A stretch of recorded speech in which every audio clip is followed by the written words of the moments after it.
Well, your brain needs to know that the next level is going to be greater than, not lesser than, because your brain will pick that up as a threat to your survival. And the misunderstanding is that real threat and perceived threat are going to be different in the brain, and they are the same. The threats of your identity is equally as painful as somebody having a gun to your head, because it's a threat to your survival. Your brain doesn't care that it's not real. So you're going to suffer. And the amount of suffering that I see, and that what is hidden, because it's like, oh, well, if you didn't have an ego, you'd be fine being a citizen. Well, what kind of nonsense is that? No, that's because you got higher standards. Like, that's something to be proud of. You want to keep your high standards, and it doesn't matter if you don't have some big glorious role.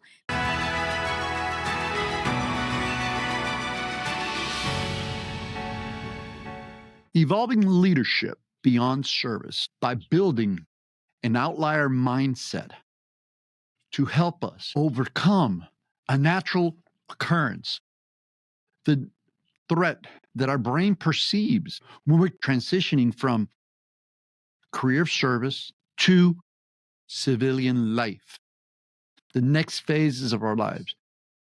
What do we go through?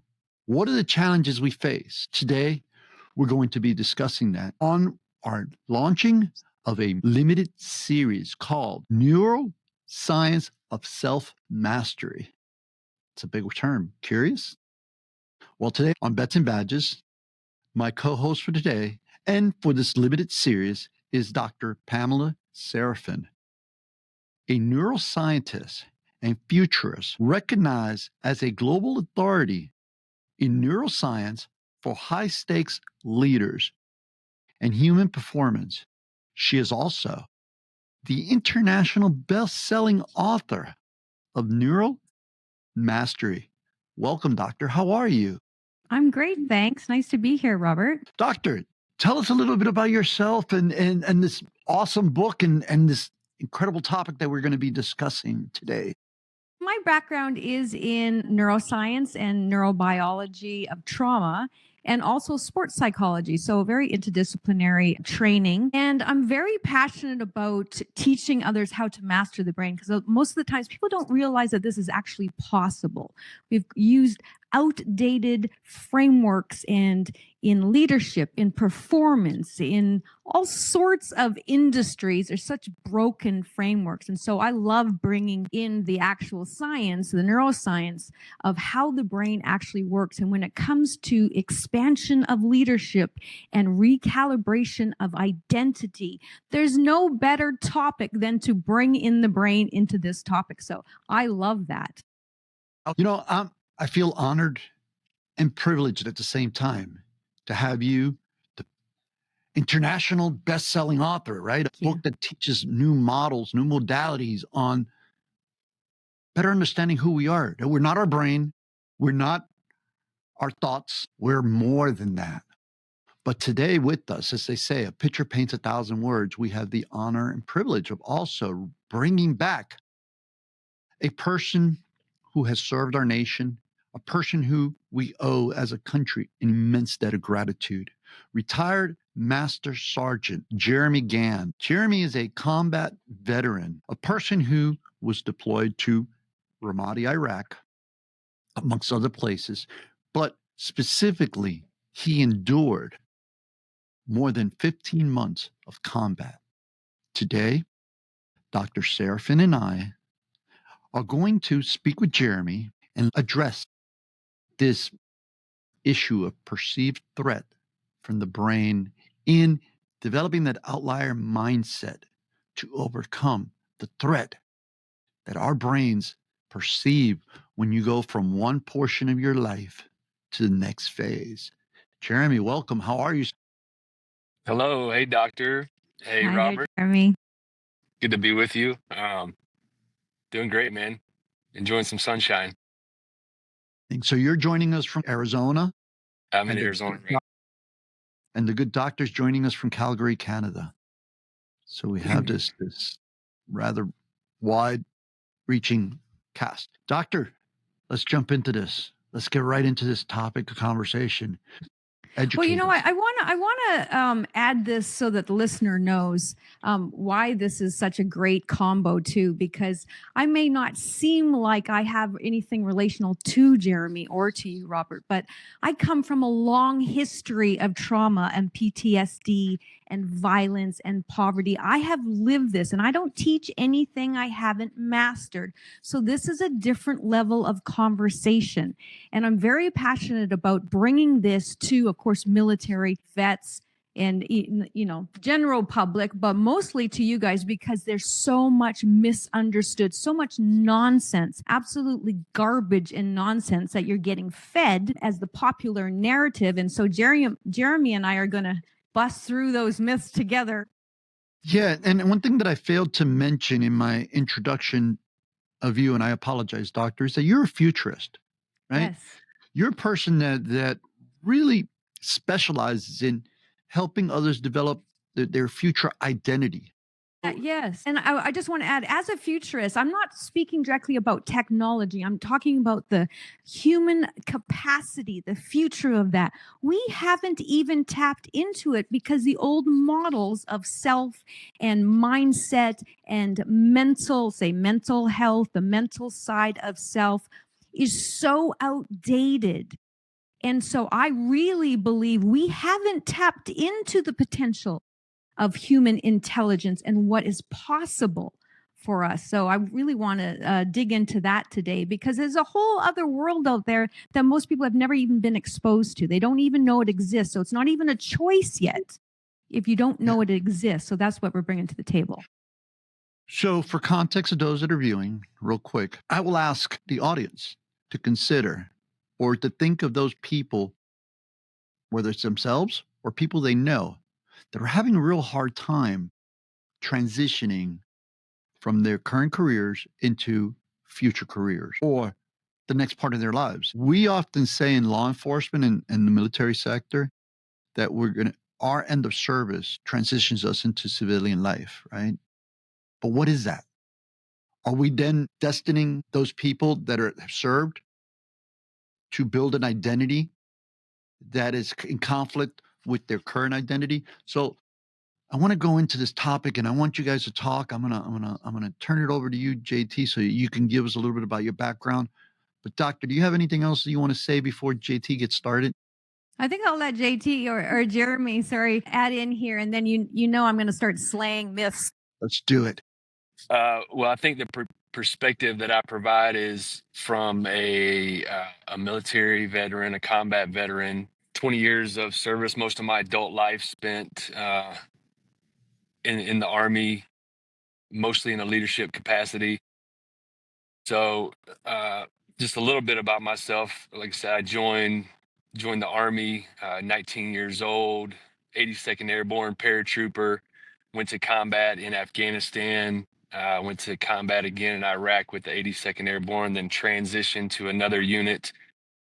Shout out to the Bandits 137. I was part of Task Force Bandit in the second Battle of Ramadi, 2006 and 2007. And so in talking about transitions, I actually had a couple. My career in service was spent between the Army and active duty service in the Army National Guards. Uh, the final deployment that I was speaking of there was very intense, 15 months in a just extremely hostile urban combat setting that really left a lot of impressions on the mind, body, and soul that as a young man, I certainly was not aware of at the time. And so the first transition there was leaving active duty at that time after three combat deployments and trying to integrate into that civilian life. At the time, I had two young daughters. I was married. There was no slowing down. You know, life keeps going. And it was an extremely hard transition. Did not realize the impressions that and the traumas that were created from those experiences. And it really wreaked havoc on my life. And I fell into the trap that a lot of people do. A lot of the same issues popped up in my life: substance abuse, anxiety, depression, anger. All these issues were pretty constant. And it took a long time to realize that there was a problem, and then trying different solutions, different modalities is certainly common. Talk therapy and medication seem to be the Western solution to a lot of these issues. So that was a struggle for a lot of years. As I said, I went on to continue active duty service in the National Guard. I was an instructor. I finished my career in recruiting and retention. And so then there was another transition, leaving the military for good this time. And this one went a little bit smoother. On my way out, the universe provided me with some new tools and techniques that I wasn't aware of before. So I have integrated some non-conventional techniques, I would say, certainly in the community that I'm coming from, and even in the West, it's not something that we utilize. Started really opened my mind to new possibilities, and to see just what techniques, what technologies are out there for finding peace and some inner stability. I'll leave it there for now. Yeah, man. So question, how many jumps, brother? Jumps, like 25 or 26 jumps. Hey. Unfortunately, most of my time in the 82nd Airborne was spent in the desert in a combat situation. I didn't get to enjoy the airborne experience in the way it could have been, but it was It's a the good best time. high you ever have. The best high one will ever have, right? All the way and then some. Yeah, my knees would disagree these days. Well, doctor, let's bring you into this conversation. Where should I start? I'm going to take one thing off the table. This idea that you can go from such an elite professional and what you have done, Jeremy, and what others like you have done, and go from that to downgrading to the level of a civilian. Like, that needs to be taken off the table. That should have never been on the table for you guys. Or anybody, if you're transitioning from any kind of life transition, it has to be to elevate. It is to evolve. It doesn't matter if you've gotten demoted, if you've gotten fired, if you're retiring, if you've gotten divorced. It's always to evolve at a higher level. It's not like you've maxed out your sophistication. You can't go any higher. And that's what you've been sold. It's like, well, I was elite, so everything else is kind of a downgrade. And it's like, well, what kind of limited thinking is that? Like, get it off the table. Because everyone listening you have to understand that it's limitless. And that's what the outlier mindset is about. And I am 100% an outlier. So I am living this. And let me say this. Before I got into all this, I was a professional drummer and musician for 30 years. Okay, so I got injured. And so I transferred into this new academia of pursuing neuroscience. What would have happened if I thought, oh, I'm only going to be a drummer the rest of my life? Like, how limiting would that have been? And let me tell you, I was dumb as a stick when I went back to university. I had no education. I had less than a high school education, but I was always about excellence and mastery, even through the trauma and through everything. That was the target. And so I never limited it. And so everything I do is to be the best in the world. It is to be elite at all times. Now, it's not for external. I don't care. I'm doing all the work. And that's what an outlier does. And that's what you have done. You've gone outside the statistical norm. And you as well, Robert, you're outside the statistical norm and expanded past that, taken risk, and brought in this non-conformity ability to try things that are outside, right? And that are not the conformed way of being and doing things. And that's so admirable. Like, it's so, like, I need to hear more story of what you were doing, Jeremy, because it's so admirable. And it's really important to highlight that, because that's what an outlier does. Now, it doesn't matter if that's your role that you've taken, that identity, like you can tell that's my identity, or the mindset of one. You can just use it as a lens. But there's a big difference between being an outsider, which just means that you've been kind of pushed outside the norm, right? That you've been rejected by the norm, or an outlier means you've transcended beyond the norm, which is what you have done. You know, one thing that I'd like to jump in here on, because you just inspired a couple thoughts here, right? When I left, when I retired from law enforcement, it was one day I was in police work, turned in my gear, the next day I'm out and looking at myself as a civilian. Now, I had little advantage because I had been forewarned that I should plan my next step. And I was planning my next step going from law enforcement to elected office. But I will tell you that I still experienced something that I think I would like you guys to talk about is that feeling of shit, it's done. What now? I feel less than because I'm no longer, in my case, wearing a uniform or a badge. Did you experience that, JT? And Doctor, please share it with us. Help us get through those thoughts for the people that are out there listening and watching. Yeah, go ahead, Jeremy. Well, yes, sir, absolutely. I think that's not a unique thing. You know, there's a lot of people experiencing that same thing in a sense of loss. I didn't get a chance earlier. First, I would like to say, Doctor, your book was awesome. And let's make sure we give that props. I really admire your work and will certainly testify to it being a legitimate framework for transformation. And so I think that's what our discussion here is today. So Thank you. I appreciate that. but yeah, Robert, the first transition that I was discussing after those combat deployments and leaving active duty for the first time, this was back in 2007. I was completely lost. I'd gone from being a squad leader, you know, leading men, you know, responsible for the morale, health, and welfare and livelihood of these men roaming the streets of Ramadi with with firearms, just doing some crazy army stuff, right? And then to transition to the civilian world. Then I had no real education beyond high school. I didn't really have my strengths were not something that translated very well into civilian life at that time. So yeah, it was a big struggle, man. Doctor, before you go there, I want to point something out because Jeremy's being very, very, very humble in describing his service to our country. This man was part of a platoon, part of a company, part of a battalion that saved American lives, saved civilian lives, non-military personnel lives, went after the worst of the worst. But thanks, man. Doctor, please. Well, that's my point, right? How on earth did we sell you on we the society sell you on the idea that you can go from being that, have that such an exceptional experiences and that kind of dedication to others and service to others, and then let that go? Like, it has to be taught while you're there that no matter what, your next level is expansion. It's the next level, because that would have softened that blow, right? Because you already, and we'll get into how the brain works. Maybe your role is to be, an exceptional father now, or exceptional grandfather or husband, or whatever the role is. It's still at a higher level of standard than most people can even comprehend.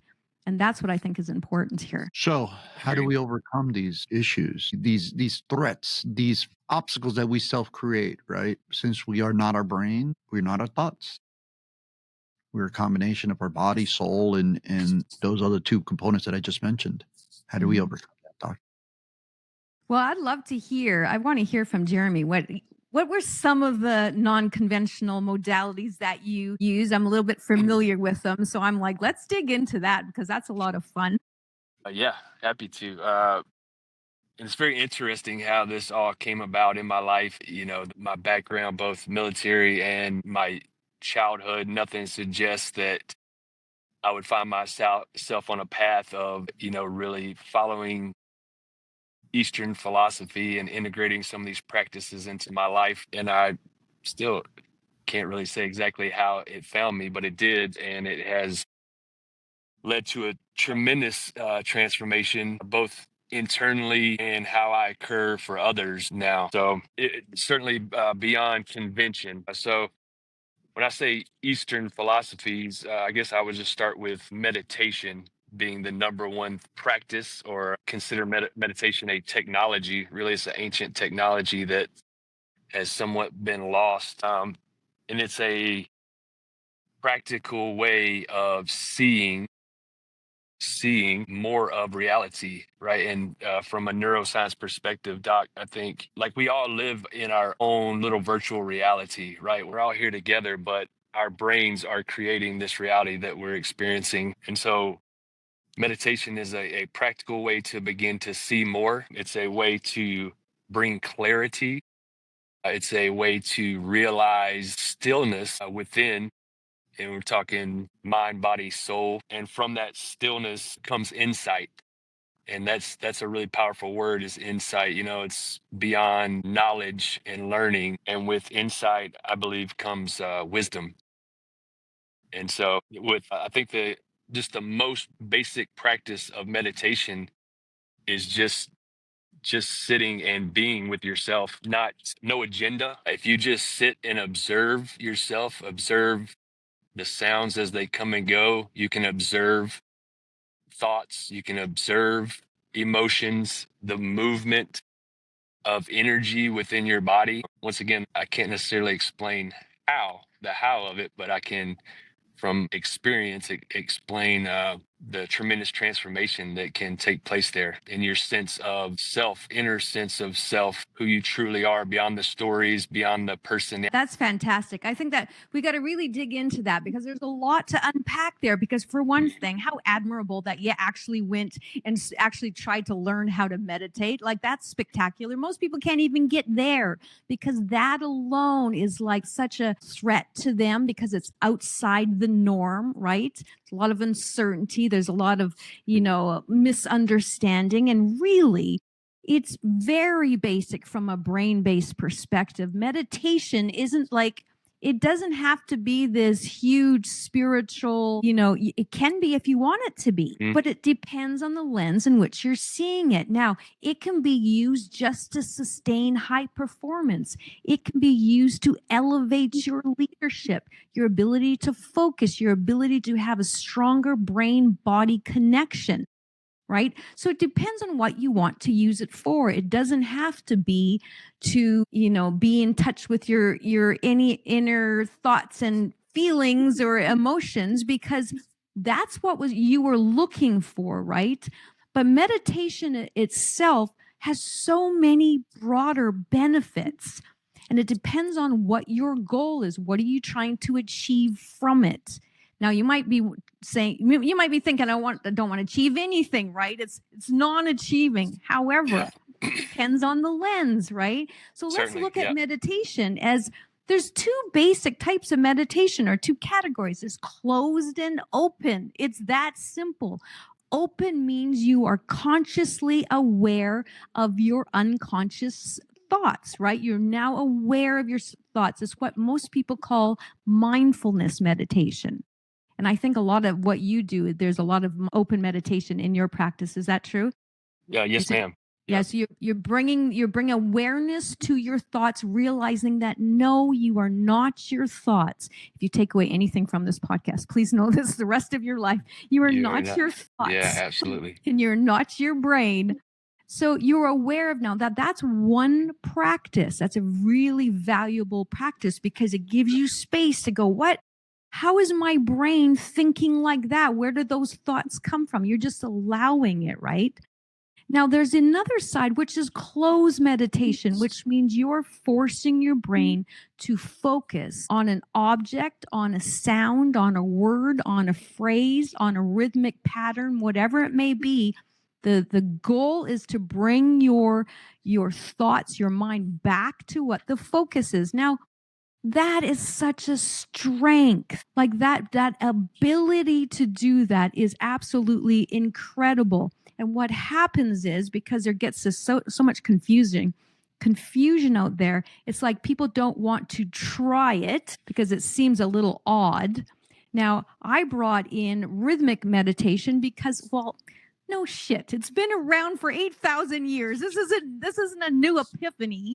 But it's just starting to be kind of like discovered in Western society. It's like, yes, you can meditate on a rhythmic pattern. It's one of the best ways to get your brain and body back in sync. Now, for trauma survivors, or especially combat, if you've had a lot of trauma exposure, It's very difficult to allow yourself to experience any kind of visceral emotional experience from your body, because it's going to signal all sorts of fuckery, is what I always say. It's just going to signal all sorts of problems, right? Yeah. So you have options with meditation. It isn't about just sitting, close your eyes and letting your thoughts go. You can do that, but you have other options to strengthen the brain body connection. And that is some serious personal power to be able to do that. If I could jump in on that, that ability to bring your attention back, it also really creates space. Maybe we'll get into it. You specialize in the science of the brain and, the amygdala, that center of the reptile brain, if you will, that's, responsible for keeping us alive and goes off, maybe senses danger when it's not there. In the past, for me, that was a lot of times would trigger a reaction. Hypervigilance was a thing in my life, a pretty constant thing. And I was very reactive a lot of the time. And so that type of meditation that you're talking about, it really does rewire the brain a bit. And I can notice it in my life, daily, just a little bit of space between maybe when an incident occurs where my brain is telling me that it senses a threat. I have a moment to pause and to reset and evaluate. Well, here's So, the thing. No matter what, it is always a physical problem. We got to get rid of this whole, it's a mental problem. It's not a mental problem. That's coming from your brain. It's a physical problem in the brain. There's loss of connection between brain regions. And sometimes they're more hyperactive and sometimes they're more dysregulated, right? So what you're describing is you've actually physically changed your brain. That's how you have become a new man, right? A different identity, new beliefs, new behaviors. It's a different brain. So we can't jump ahead and go, well, it's some abstract thing. No, you're doing it to retrain your brain.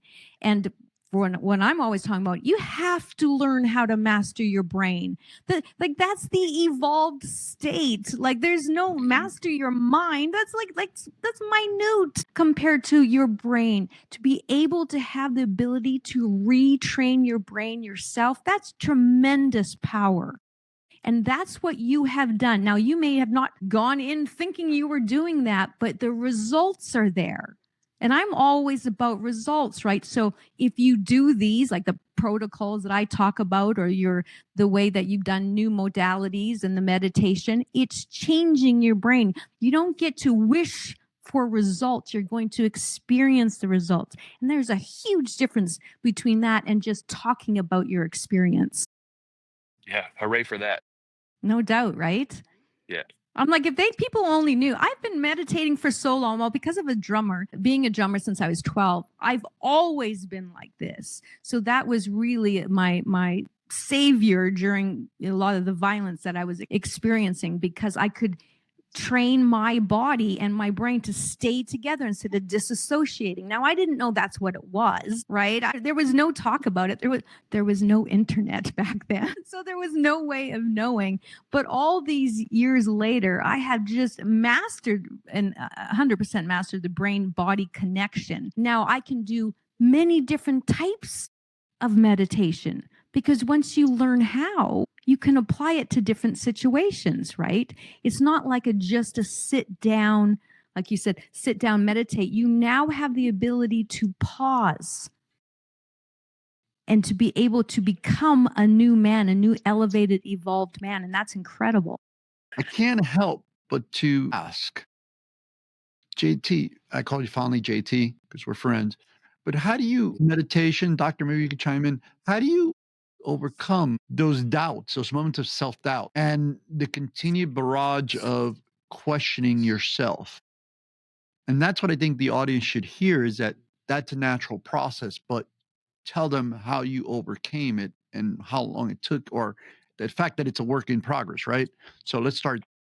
Brother, well, thank you for asking me first and not the doctor, because she's going to have a much more eloquent way of saying it. I've heard when I've experienced it for myself, I try to share this with others. I have many friends, veteran first responder community. I feel like most of the world could probably benefit from having a meditative practice in their life. And it's a pretty major shift in your perspective, but it's a very simple thing. Kind of touched on a minute ago, is when you realize that that is not you. And it kind of all goes back into, how do you identify what your sense of self? Do you identify with the body itself? Do you identify with the thoughts? When you sit, for me personally, sitting in silence is the most natural state of being. That's when you are your most true self, and you can really observe those things.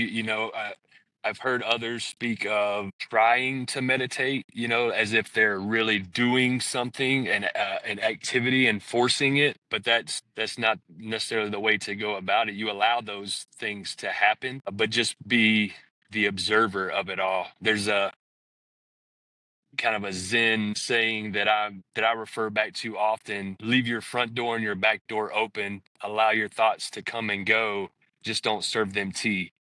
Right. And so you're sitting there and you're just more watching the waves of activity rather than identifying with it. So I like that. That's I love great. that. I love that. Let's move forward with that to talking about the identity and recalibrating the identity, because that's really what you have done through this process, right? And you have identified with being somebody that meditates. That's part of your identity, part of your belief system that you used to not have, now you have. And that's really important to be able to develop that. Now, from a brain-based perspective, let's get back to talking about how the brain processes your identity, because in order to cultivate a new one, you've got to have an understanding of what it is, because most people think that your identity or your personality is fixed. And in reality, it is the neural architect of your brain, right? That's how you perceive yourself. You believe yourself to be is your identity. So to be able to expand on that, you've got to form a new elevated identity. Now, you don't have to be suffering or transitioning to do that. You can just claim that you want to elevate your identity or your level of leadership, right? That we had talked about this before, Robert, about if you want to be an exceptional leader, you sure as hell better be embodying that. That has to be on your to-do list. Like you've got to bring it to the forefront of your brain. You can't just think it's going to happen. Now, let me just add a couple other areas of the brain I think we should discuss, because I know that the new paradigm is a lot of amygdala and prefrontal cortex. Yep, We've got yep. two parts now. So I'm going to throw in a couple other parts here because it's important. And one is the anterior cingulate cortex. Now, this is the mediator of your brain. This determines the conflict between thoughts and emotions, physiological changes. Now, trauma or chronic stress is going to change that area. And that's linked to the insula, which is the interoception center. And that's your ability to feel your bodily internal sensations, what we call emotions, right? Now, most people in military and first responders, you're so trained to detach from emotion so you can do your job, right? But from a brain-based perspective, that means you've changed the function and the structure of those areas of your brain. Now, what you want to do is develop a sophisticated, integrated brain, right? You've got to expand your brilliance. You can't allow it to just be fragmented. And that's what happens. Now, you've tapped into it because of the meditation. Now, there's many other ways. But I want to highlight that when you change your identity, or when you lose your identity, whether from a retirement or whatever the transition is, that those two areas are going to signal significant amount of pain and suffering, because you're no longer aligned with the identity that you thought you were, which is why I'm emphasizing on, you've got to take it higher. You've got to continue to create an integrated brain and elevate yourself with more sophistication. Now, for some reason, I don't know why this is, but I know in the badass motherfuckers like you guys, tough. You can't get any tougher. I'm always like, you guys have maxed out the toughness, okay? But sophistication, like that doesn't seem to be on the table. So let's put that on the table, right? There's a bit of a proudness that you're still like, knuckleheads. I keep hearing like this, like Neanderthal, right? You're not Neanderthal. Like, no, like that's that there's nothing admirable about being that. So let's step that level up and start elevating. And especially I'm speaking to alpha males because you guys are so needed. You're running the show. We need you to elevate. We need you to evolve. Society needs you. We're counting on you to continue the leadership, right? Because the alphas really are running it in many, many ways. And this goes for anybody, but speaking to that toughness, the mental toughness, which you have maxed out, and that's admirable. But now we're going into a much more sophisticated state of being. And I think that's what's important. Okay. Well, let me give you, it's called a protocol called the identity recalibration. Now, I wrote a little bit about this in my book, right? But this is much more advanced. So I have multiple layers of more advanced training that I just haven't released yet. But I want to give you this because there's four steps to it. And if you just did this, like telling you, it change your life. Now, step one is to define your new identity. It is a role you're going to embody. Now, I'm going to suggest most of you listening or take the outlier role. If you don't take the leadership role, take the leadership role. You can be an athlete. There's no limit to that title that you take, but you have to have one. Your brain has to be able to focus on a new identity, a name of something. And then step two, choose 3 words, adjectives to describe that role, right? It can't be like, I'm just going to be an outlier now or a leader. No, what kind of leader? Are you exceptional? Are you elevated? Are you courageous? Are you playful? Are you joyful? 3 words. 3 words, not 2 words, not 1 word, 3 words, because you're going to encode that sequence into your brain, into new neural pathways. Then step 3, you're going to challenge the belief that you have about becoming that identity. So maybe your brain's going to start spitting fire like, oh, you're never going to become an outlier. You're never going to become an elite athlete. You're never going to do that. Like it's just lies and lies and lies. So you've got to state, I believe this about that identity. And then the 4th stage is to encode a new command. You've got to tell your brain to answer a why-based question. Why am I becoming this identity? Why am I becoming an outlier? Why am I becoming an outstanding father? Why am I doing this? Your brain is programmed to close that loop, that predictive loop. It will give you the answer if you hold it accountable. And we talked about this before, is that your soul, what I call your soul, your conscious self, is the commander of your brain. It has the ability to tell your brain what the hell it should be focusing on. You cannot allow your brain to focus on whatever it wants to because, like I said, it will take you down the path of fuckery, right? That's the path of what your brain will do to you unless you have control over it.